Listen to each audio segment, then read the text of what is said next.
Tonight, a trip's tragic end in a remote Canadian lake. Very hard, so everybody's shocked. The weather was clear, the pilot experienced, the plane reliable.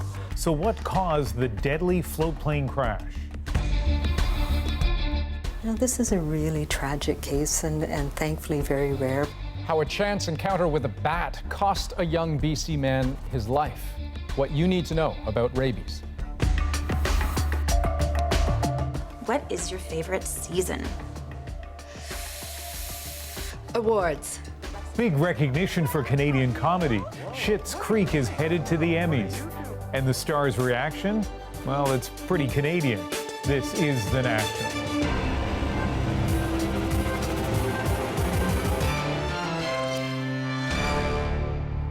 Search and rescue teams descended on a remote corner of Labrador today after a float plane carrying 7 people crashed in a lake. 3 are confirmed dead, 4 others are still missing. The plane took off from a fishing lodge on Crossroads Lake Monday morning. That's right near the border with Quebec in northwest Labrador. It was headed to a camp on the even more isolated Mistaston Lake. That's where it crashed. As Kayla Housel tells us, the tragedy has shaken the airline. At Air Saguenay today, hope, heartache, and a lot of questions. It owned the plane that crashed and employed the pilot, Gilles Morin. Everybody's shocked, and you know, Air Saguenay is a small family, so we knew all our employees. Personally, it's like friends. Known as a bush plane, the Beaver seaplane was created to do exactly what it was doing when it crashed, traveling in a remote area. This time, Labrador's Mistaston Lake. It took off from a fishing lodge with 4 fishermen, 2 guides, and the pilot on board. It didn't return as expected last night. Air Saguenay says the plane had been inspected recently, the weather conditions were favorable, and the pilot very experienced. It's unclear whether the aircraft crashed on landing or takeoff. This is Air Saguenay's 3rd fatal crash of a Beaver plane since 2010, including this one in Quebec in 2015. All 7 on board were killed. The Beaver is a well-made aircraft, so it's never the same. Every landing or every takeoff is it's unique, I can say. It's because we're not landing on a strip; we're landing on a lake. It has an engine that has a very good record for safety and reliability, and for the job it does, it's a well-designed machine. Military aircraft searched for survivors on Mistaston Lake until darkness fell. We're still hoping, and we pray, and we're praying. So. Now the matter will be handed over to the RCMP as a missing persons case. Kayla Housel, CBC News, Halifax. To British Columbia now, where we're learning more about the tragic death of a young man from rabies. Yeah, Ian, he was 21 years old, died on Saturday, but that was weeks after coming into contact with a bat. That encounter's so quick, at the time so seemingly insignificant, he didn't even realize he'd been exposed to an incredibly rare, incredibly deadly virus. But now we know how it happened. Anita Bath explains. An unusual daytime encounter on Vancouver Island turned deadly for 21-year-old Nick Major. A normally nocturnal bat essentially ran into his hand. Didn't think much of it at the time. And several weeks later, about 6 weeks later, started having symptoms. By then, it was too late. Major died here at St. Paul's Hospital in Vancouver Saturday. The challenge with bats is they have very small teeth, and even a minute scratch or bite sometimes is not even apparent, and it clearly in this case was enough to transmit the virus. Friends say the popular Parksville martial arts instructor encountered the bat in Tofino. This is the 26th rabies-related death of a person in Canada since reporting began in 1924. Most fatalities occurring in Quebec and Ontario. This is just the 2nd rabies death in BC. Bats are the only known rabies carrier in BC. The disease is transmitted through the saliva or blood of an infected animal. Across Canada, there are several animals that are known to carry rabies, and the classic ones in Canada are bats, foxes, skunks, and raccoons. The infectious disease specialist says it's important to seek treatment quickly after coming into contact. The virus can get into the body and it travels up through the peripheral nerves closer and closer and closer to the brain. And when it gets to the brain, it causes a very profound inflammatory response and a very profound inflammatory infection of the brain. And it's fatal about 100% of the time. Doctors say major symptoms progressed very quickly. It was only after he mentioned he came into contact with a bat that he was actually tested for rabies, the test confirming something so rare. At that point, nothing more could be done to save the young man's life. Anita Bath, CBC News, Vancouver. Now let's underscore that last point, that deadly exposure to rabies in Canada is exceedingly rare. But because of that very fact, maybe you have some questions. I mean, we certainly did. So we've asked Dr. Alison McGeer to join us. You're an infectious disease specialist and a clinician scientist within Sinai Health System, so thanks for joining us here. The shocking thing about this case is that it was a seemingly benign interaction, and yet even that can lead to an infection. Well, and that's one of the hard things about bats, because, you know, we think about rabies as coming from dogs, where if you get a dog bite, it's really obvious. Right. But bats have very small teeth and really small claws, and it's easy to have a break in the skin that you don't even recognize. But then how are you supposed to even know if you can't even recognize that it's happened? Well, so the first important thing is don't touch bats. You have to have contact with the bat. It's not something that's, you know, through the air or sprayed. So you want to bat-proof your house. You want to make sure that you don't ever come into contact with a bat. But if you do, right, that's what the professionals are for. So you need to find your physician and public health unit, somebody who can assess it and say, yes, you need to worry about it, or no, you don't, so that you make sure you get the vaccine in time. And so in a manner of speaking, you should, what, assume that you have or may have contracted rabies if you've had that physical contact, because otherwise, what? I mean, if symptoms start to show. If once symptoms start to show, it's too late. You really need, within the first few days after the exposure, to have the vaccine and the immune globulins. So now, you're not most of the time, you won't have been exposed to rabies, right, but you do need to have somebody who's got experience, who knows what the issues are, to be able to go through it with you and think carefully about it and make a decision about whether or not you need to worry. Good advice. Dr. McGeer, thanks so much. Pleasure. Now, the flu maybe isn't top of mind right now, not exactly the season for it, but provincial health authorities believe when it comes this year, it's going to hit hard. Already, Australia is having one of its deadliest winter flu seasons on record, and that is bad news for Canada. So, as Cass Russi tells us, some provinces are already busy making plans for hospitals and stocking up on vaccine. 5, 3, 2, 1. It's a bit too soon to be thinking of this. But already there are signs we may be in for a bad flu season. We expect that it's going to be a very difficult year, that based on what's happening in Australia. We typically look to the southern hemisphere for some clues into how bad the flu season will be here. Australia's flu season usually runs from June to September, but started early this year. A particularly strong strain of the virus may be to blame. Already, there have been more than 120,000 confirmed cases and over 200 deaths. 200 is substantial, but it's the tip of the iceberg. We normally only report about 1 in 10 at most, so there's more likely to be 1,000 or 2,000 deaths in Australia so far. In anticipation, Ontario's health ministry is ordering 300,000 extra high-dose flu vaccines for the most vulnerable, like seniors. They will be in place in time. We have ordered several 100,000 more units of the ultra flu vaccine because that was proven particularly effective last year. Ontario is the first province to announce its strategy for this year's flu season. In preparation, public health officials are monitoring closely. I think right now it's still a bit of a watch and wait. What does this mean for Australia, and what might it actually translate into for us? It's that time of year again, the annual flu campaign. In the meantime, expect those usual ad campaigns. Canadian health officials are hoping that ads like that convince the 66% of Canadian adults who didn't get the flu shot last year to roll up their sleeves this year. Cass Russi, CBC News, Toronto. Now, that high-dose or ultra vaccine has 4 times the antigens of a regular flu shot. Depending on the province, seniors may be able to get it at hospitals, long-term care homes, and doctors' offices. The U.S. House of Representatives voted tonight to denounce Donald Trump for those tweets he sent on the weekend attacking 4 Democratic congresswomen of color. His comments, considered by many to be racist, an allegation the U.S. president continued to reject today. In fact, as the CBC's Katie Simpson reports from Washington, Trump didn't back off, he doubled down. As far as Congress is concerned, the president's tweets are officially racist. Democrats used their majority to pass the symbolic measure condemning Donald Trump's attack, telling the congresswomen to go back to where they came from. I've had people tell me to go back to China or Japan or North Korea.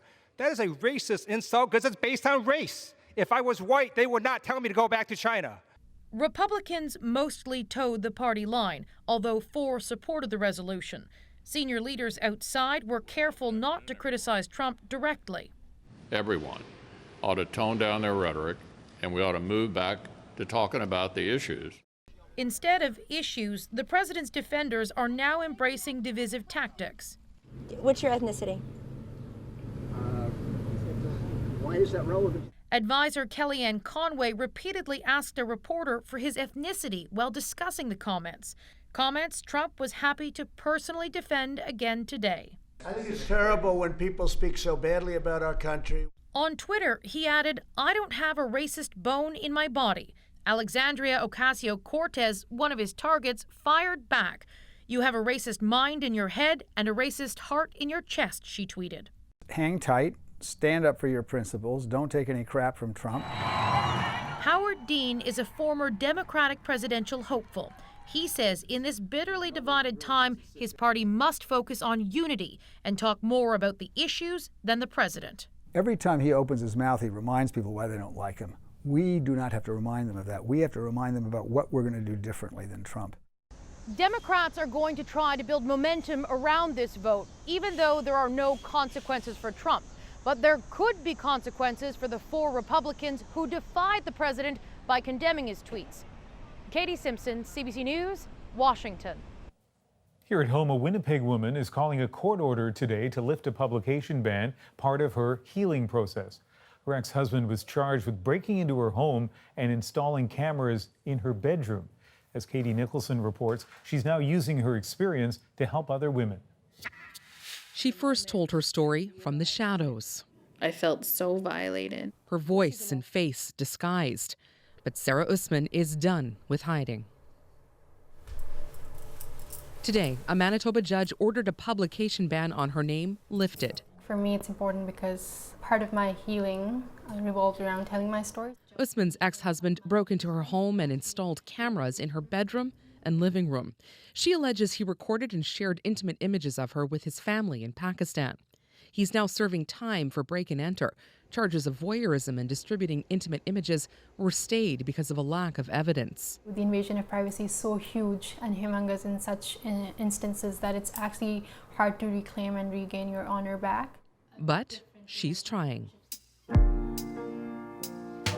Usman co-founded the Shameless Circle, a group dedicated to helping women overcome shame. I think it's important for me to let other women know that they're not alone. You feeling gross about yourself, gross about the situation, there's a numbing that happens. Anytime you own your shame, you'll see a different result, because there is so much power in acknowledging what you've gone through or what someone has put you through. Kezia Taves says the group helps her with her struggles. When we live shamelessly, we live more fully and, we live more confidently. On behalf of the Shameless Circle, Usman hopes by going public with her story, she will inspire others. So this is my way of telling other women that there's life after shame too. I applaud her. I think it's very brave. Molly Reynolds represents victims in civil court whose intimate images were shared without consent. She says the personal stories told in the Shameless Circle could help guide judges in sentencing. This could actually be a source of really good evidence about, the variety of shared experiences of victims by showing, what types of general harm most individuals who've been the victim of this have gone through. For me, I think getting unstuck in life. It's already helping Sarah Usman get back something she thought she lost. Through Shameless Circle, I'm reclaiming that honor back, and I'm helping other women reclaim their honor back as well. It has helped me see other women who are in the same situation as mine and being able to be the one who's sort of helping them, guiding them, has given me a lot of strength. And the strength to live without shame. Katie Nicholson, CBC News, Winnipeg. Here are some of the other stories we're following tonight on The National. Singer R. Kelly will be staying in prison for now. Well, obviously we're disappointed. We were hopeful that the judge would let him out. The judge ordered he be held without bond during a hearing today, with prosecutors saying he was a risk to minors and he might try to flee. Kelly was arrested again last week and faces 18 new charges in 2 cities. They include child pornography and obstruction of justice. The 52-year-old has pleaded not guilty to all charges. A measles alert has been expanded in Quebec. Health officials say an infected person visited Park Safari last Friday while infectious. It's in Hemingford near the U.S. border. The person also was at a public pool in Laval.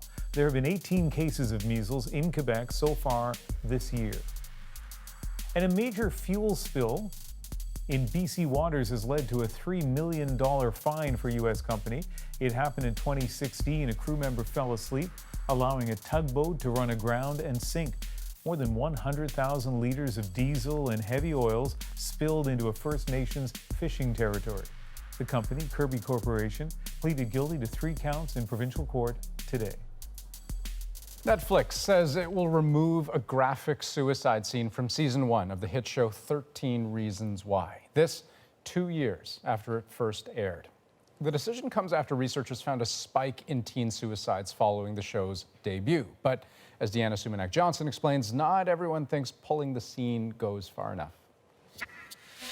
Settle in, because I'm about to tell you the story of my life. 13 Reasons Why is supposed to be edgy. It centers around a girl who dies by suicide and then taunts the peers who bullied her via tapes she leaves behind. But for many, it's also dangerous. Studies claim it glamorizes suicide. Explaining the move to cut the scene, creator Brian Yorkie said, "We believe this edit will help the show do the most good for the most people while mitigating any risk for especially vulnerable young viewers." This Canadian doctor would have preferred to have seen the show get pulled off the air altogether. If the question is whether kids, it's safe for them to watch the show, the answer is absolutely not. Mark Senior co-authored a recent study that found that in the months after the show's release, there were 94 more suicide deaths of 10 to 19-year-olds in the U.S. than typically. On one hand, it was important to remove this. This was a very dangerous and harmful scene. On the other hand, I think that people are failing to realize what a harmful narrative 13 Reasons Why has, and that narrative remains. The Parents Television Council calls it a small victory in their attempt to get broadcasters to take responsibility for content. We've had a victorious campaign here with this one scene. But this is just the beginning of our efforts. The woman behind the upcoming documentary on the rise of Netflix says the move speaks to the streaming giant's evolution, from edgy to more responsible. Keeping that scene in was really important because, first of all, they have a reputation and we're trying to earn a reputation with filmmakers. Now that they are more of a mature, established content creator, they really don't need that controversy anymore. The timing of the change is noteworthy. The 3rd season of the show is on its way, meaning Netflix is hoping for some new viewers who will binge the 1st season with a newly edited scene. Deanna Sumanak-Johnson, CBC News, Toronto. Now, if you think someone you know may be at risk of suicide, or if you need to talk to someone yourself, Canada's Suicide Prevention Service and Kids Help Phone, they're there to help. You can call them, text with them, or chat with them online. Still ahead on The National, our moment of the day, a story that captured the city of Chicago. Plus, as the world marks the 50th anniversary of the moon landing, we look at how Canadian businesses are cashing in on the private space race. We're building up connectivity for places here on Earth and for connectivity for places outside Earth in the future. That's next.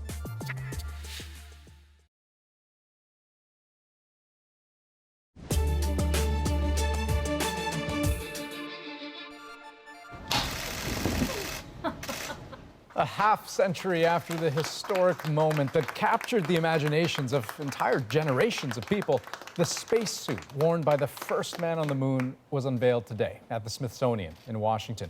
It took more than a decade to restore and repair that suit, even though Neil Armstrong only wore it for about 12 hours, including, of course, on that famous day, July 20th, 1969. It's one small step for man, one giant leap for mankind.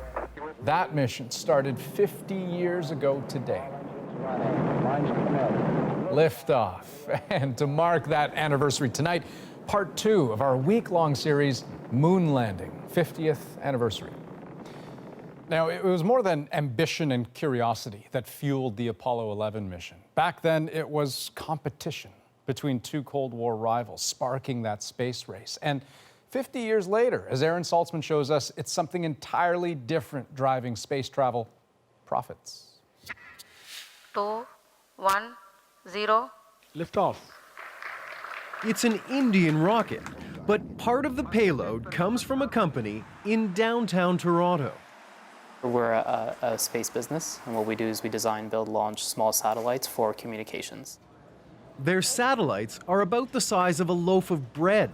Within 3 years, they expect to have 140 of them orbiting Earth, moving massive amounts of data quickly, even in the most remote regions of the planet. We're building up connectivity for places here on Earth and for connectivity for places outside Earth in the future. 50 years after Apollo 11, today's space race is a for-profit enterprise. Since the turn of the century, the number of privately funded space companies around the world has grown nearly 14-fold. Together, they've raised nearly $19 billion in private capital. It's been dubbed the entrepreneurial space race, with celebrity billionaires backing space tourism and building reusable rockets, racing to grab a piece of a space economy that could one day be worth more than $1 trillion US per year. Experts say Canada has been a little slower off the mark than the US and Europe. But now it is starting to ramp up.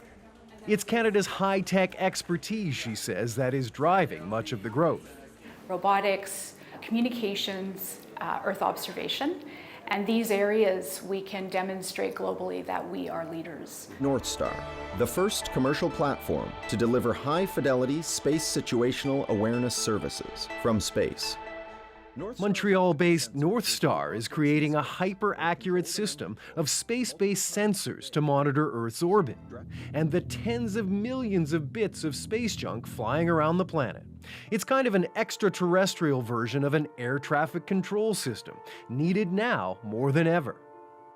You're not going to have a $1 trillion space economy and commercialize space if everybody's worried that there's a 1 in 1,000 chance that my satellite's going to get knocked out of space by a piece of debris moving at 15 kilometers a second. 2, 1. Outer space, now a commercial space. And it's only going to skyrocket from here. Aaron Saltzman, CBC News, Montreal. And all week we'll be continuing our special series about the future of space travel. Tomorrow, solving the problem of zero gravity and the toll it takes on the human body. Mars is the next frontier. This is what we're looking at now. Longer and longer stays in microgravity. Creating artificial gravity that could get us to Mars, that's tomorrow. Let's still head on tonight's show. These guys are definitely Toronto's unofficial mascot. How is it that they've adapted so well to life in Canada's biggest city? And next, Team Canada heads to the Emmys. Meeting the parents, that's a big step. Yes, things are certainly racing along at a dangerously rapid velocity. Eugene Levy on the moment he heard the news. Next.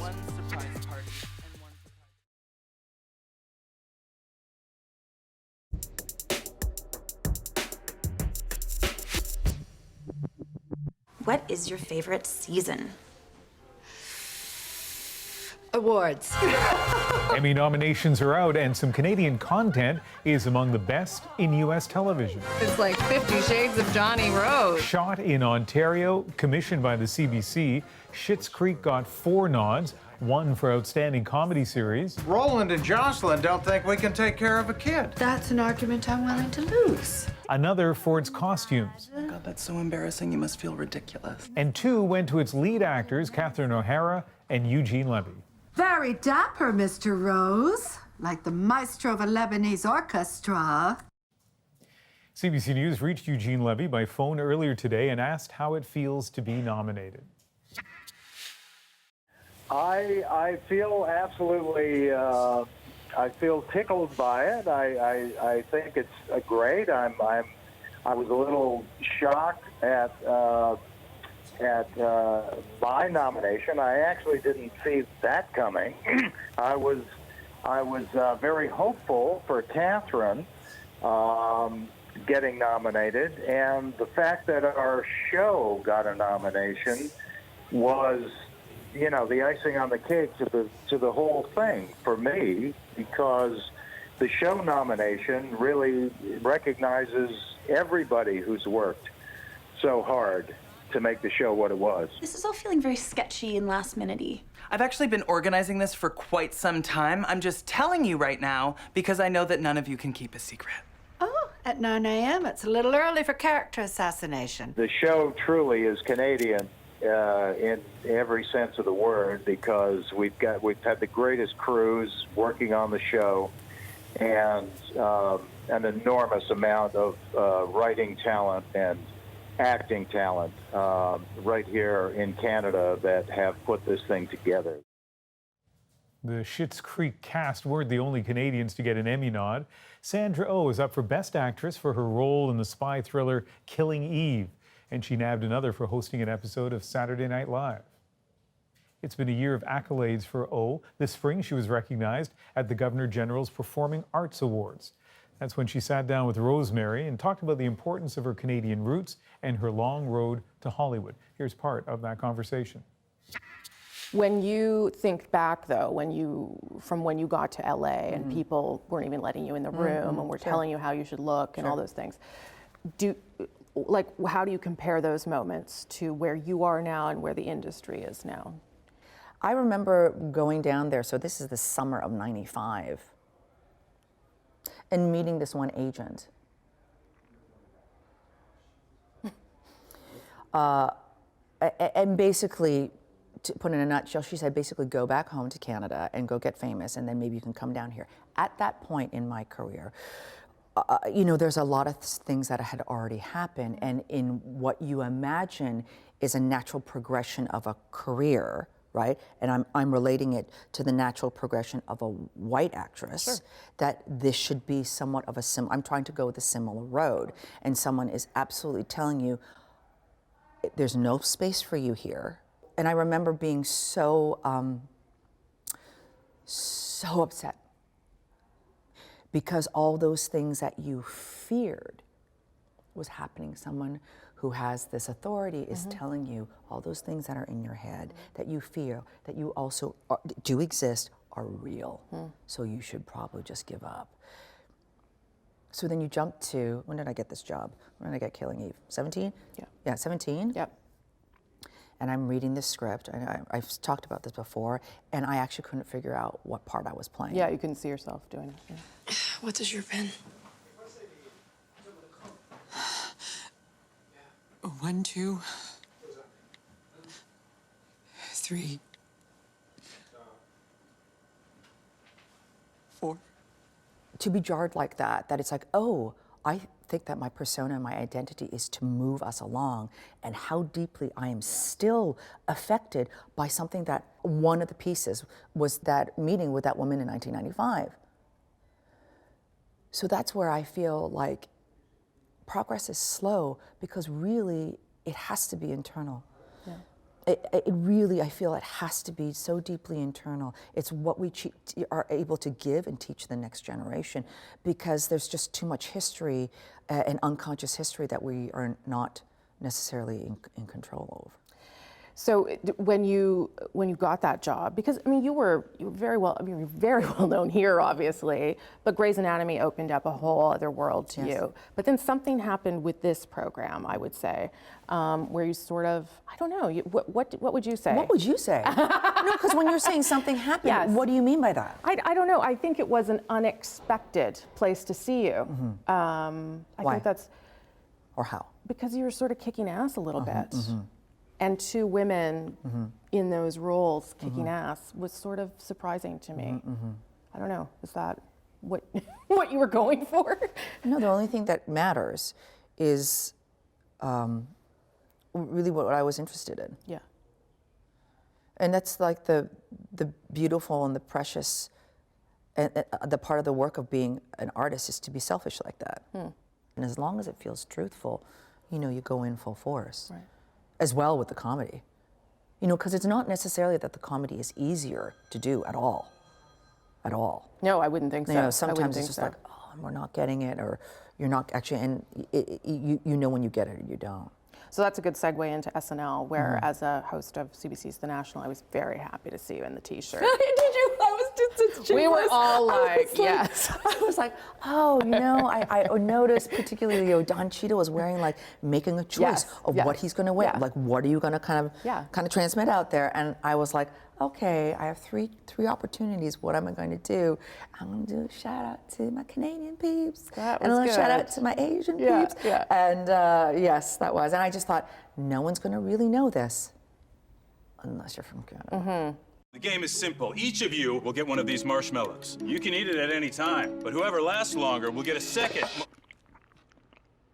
I ate my marshmallow. I'm sorry, were we starting? Yeah. Was it scary? It's so scary. nerve-wracking? Yeah. You know, I feel like in some ways I had thought that I had somewhat of a persona of someone who's, you know, who's gutsy and is like, Cool. I'll take that Yeah. on, that, Yeah. Terrifying. It's terrifying. It's really hard. Was that one of those moments over the past couple of years where you thought to yourself, holy crap, like I am here? Like, or did you, were you able to process that? While it's happening, it's too much of a freight train that is going ahead, that all you want to do is just make sure that you hit the joke. But then when it's done, great. A good high.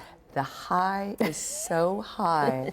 Then you understand why it's a very tough gig, SNL. Yes. And I just bow down to all of them. Yeah. Last question about why we're here. What does that mean to you, having the Governor General's Performing Arts Award? Coming back to the place you grew up, the place you started, the country that loves you and owns you so hard. Good. What does it mean to get that recognition? Is it different in some? It is, because I can't deny that a career has happened. I have to look at it, and it also, it forces me to, because I'm also not really good at this, to be proud of things. To say, you know, that happens. It's a joy to talk to you. Thank you. Thank you, and congratulations. Thank you so much. Nice to meet you. Okay, next on The National, is Toronto the raccoon capital of Canada? If you put something down that they've never seen before, the first thing to do is grab it. Why these little guys thrive in the big city. Next. I'm Michelle Shepard, filling in for Jamie Poisson. Tomorrow on Daily News podcast Front Burner, the fight between the NDP and the Green Party to win the environment vote. Subscribe to Front Burner wherever you get your podcasts.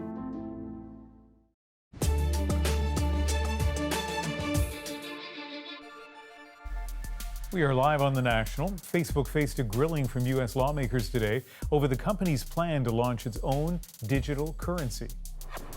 Facebook has burned down the house over and over and called every arson a learning experience. Look at Facebook's record. We'd be crazy to give them a chance to experiment with people's bank accounts. The tech giant announced last month it wants to launch a digital coin called Libra, but it needs Washington's approval. A number of lawmakers raised concerns over Facebook's record on privacy and user data.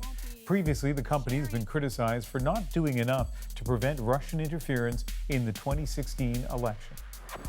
My name is Courtney Wild, and I was sexually abused by Jeffrey Epstein as a child. An alleged victim of Jeffrey Epstein speaking out today, urging other victims to come forward.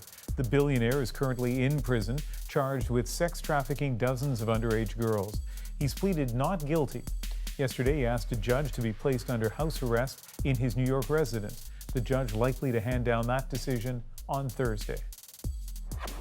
It's springtime in Toronto, and this mother raccoon has exchanged her native treetops for rooftops. Well, maybe they're not the first thing that comes to mind when you think of Toronto, but the city has quite an established reputation for its raccoons. Even David Attenborough himself couldn't help but take notice. Well, Adrian Chung set out to discover just how many there are and why they seem to do so well in Canada's biggest city. They're everywhere, on rooftops, in your garbage bin, even on public transit. They're even bold enough to break into our homes. Look at this. Yeah, don't worry, I won't take your English muffin. And remember that time we mourned a dead raccoon that didn't get picked up by the city? It started out as a joke, but then sparked a vigil with flowers and candles and a remembrance photo that went viral in Toronto. It's safe to say, raccoons have become Toronto's unofficial mascot. Some people love them. They're pretty cute, like 90% of the time. And others, not so much. You know, I've never disliked an animal before as much as, yeah, it's awful. Okay, so our relationship with raccoons is complicated. Is Toronto the raccoon capital of Canada? You, of course, want to know how many are there? And are there more living here than anywhere else across the country? The truth is, no one, not even the people who study them, know how many raccoons exist in Canada. And we confirm that by reaching out to every major city, province, and federal agencies that could potentially track raccoons. But what we did find out is they definitely don't live in Newfoundland or in the Northern Territories.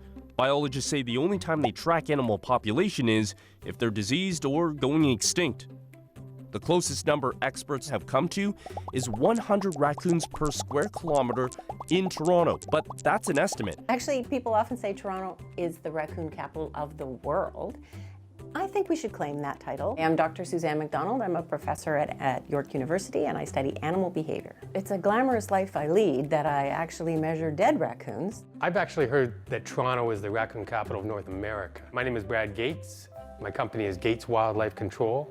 We've been in the humane wildlife removal business for over 34 years. I was known as the raccoon guy in my neighborhood. Fortunate enough to actually raise a baby raccoon from 2 weeks of age to an adult. I was its mother, basically. And your raccoon had a name? The raccoon's name was Mandy, yes. Brad and Suzanne are among Canada's top raccoon experts. They think there are three major reasons why raccoons not only survive, but thrive in Toronto. First, they say the critters are indigenous to this part of southern Ontario and have adapted like few other animals to city life. They are here only. They're supposed to only be here. They evolved here. They are our North American species. The word raccoon comes from an Algonquin word, a raccoon, meaning one that rubs, scrubs, and scratches with its hands. Other indigenous peoples across Canada, like the Salish on the west coast and the Mi'kmaq on the east, trapped and sold raccoon pelts. Our part of southern Ontario, particularly Toronto, sitting right next to Lake Ontario, has a lot of waterways for raccoons to get around. And then we sort of moved in and built up around them, and they just said, okay, and they just kept breeding. But this kind of Lake Ontario with all the rivers that go into the lake, that's like perfect raccoon land. Secondly, the raccoon is built to survive the city, from their biology to their learned habits to how they seek out new things. Raccoons, if you put something down that they've never seen before, the first thing they do is grab it. So they have, instead of this trait to be afraid of things, which is called neophobia, which just means new phobia, right? They have neophilia, which means that they like new things, and they will actually approach and investigate new things. They see our garbage cans and they say, great, they have their little paws and they say, wonderful, thank you, you know? Whereas most species would not approach human structures like that. On top of that, they have no natural predators in a city, and they adapt pretty quickly to their surroundings. They're one of the few species that learns from their successes and their mistakes. So if a raccoon makes a mistake and it ends up not being beneficial to it, it won't do it again. Thirdly, we, yes, us humans, have engineered Toronto for raccoons. Because it's an older city, there's rotting wood, there's structures that have access underneath them. So there's no shortage of that. The number of trees that we have is really helpful. Our houses are quite close together, especially downtown. Lots of fences that allow the raccoons to go quickly between yards. There are hot spots, of course, but they're pretty much in every neighborhood. We follow Brad up into a raccoon's den in an attic. Hey, Mom, stay away. Stay away. Where a mama raccoon is protecting her young. Companies like Brad's don't kill the raccoons. Their customers just want them out of the house. Brad brings the baby raccoons out into a heated box to keep them warm, letting them cry. But don't worry, Mom's coming back for them one by one to find another den. All raccoons have multiple den sites. So even though they're living in your house, they have 5 or 6 in the neighborhood that they've established. What they also need is food. And in a city of nearly 3 million people, we do a pretty good job of leaving scraps out for them. They can survive on anything. So if you give them junk food, they like that. If you give them insects, they like that. If you give them fish, they like that. If you give them fruit, they like that. Pretty much everything, they like that. Whereas coyotes, for example, they can't. They have to eat meat. But Toronto isn't the only North American city with a big raccoon population. Chicago is a very similar city to Toronto, and they have a similar raccoon kind of population. Some people have estimated Baltimore, parts of Baltimore, with over 300 per square kilometer. So again, those are pockets of raccoon. There are definitely lots of raccoons in Vancouver. There's a large alleyway system behind buildings in Vancouver, and the raccoons will go in the alleyways. They don't really give them a second thought. And certainly, interestingly, I haven't seen them getting into their green bins. The city of Toronto spent $31 million over a decade on redesigned garbage cans, so-called raccoon-proofed bins. It didn't take long for the raccoons to figure them out. There's an entire industry built on us humans trying to outsmart raccoons. Basically emits a really high-pitched, supersonic type noise. But this noise really annoys the raccoons. So, are these guys actually getting smarter? That's actually a good question. I don't know if they're getting smarter, but they're certainly applying their intelligence in different ways. It's dinner time. Every time we ratchet up our attempts to keep them out of things, we're actually making them smarter. So it is an evolutionary arms race that those animals that can survive what we throw at them pass those genes on to their offspring, who will also survive. And so over time, we're ending up with smarter, more urban savvy animals. What's not in any doubt is that raccoons are a symbol of Canada's largest city. We identify with them like no other animal. These trash pandas sort of appeal to the Torontonian idea of the urban warrior. They're always teaching me something new. They're outsmarting me in situations. I just love them. Toronto is a raccoon city, and we just happen to live in it.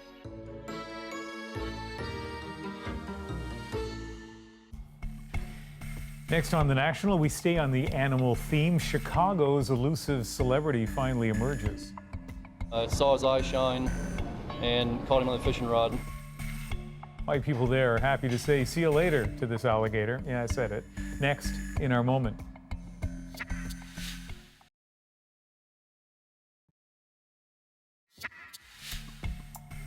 For a week now, this guy's caused quite the stir in Chicago. Chance the Snapper, as he came to be known, slyly moved into a lagoon in a city park. The elusive alligator captured the world's attention, and tonight we can report the reptile fugitive no longer at large. And his capture, of course, is our moment. I kind of just grabbed hold of him, and then we tied him up and taped him up.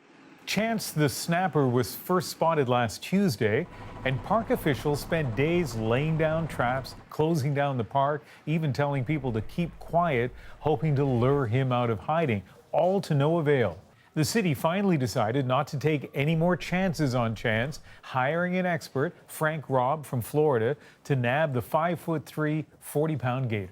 It went exactly as we planned. We couldn't have hoped for anything more. His trick?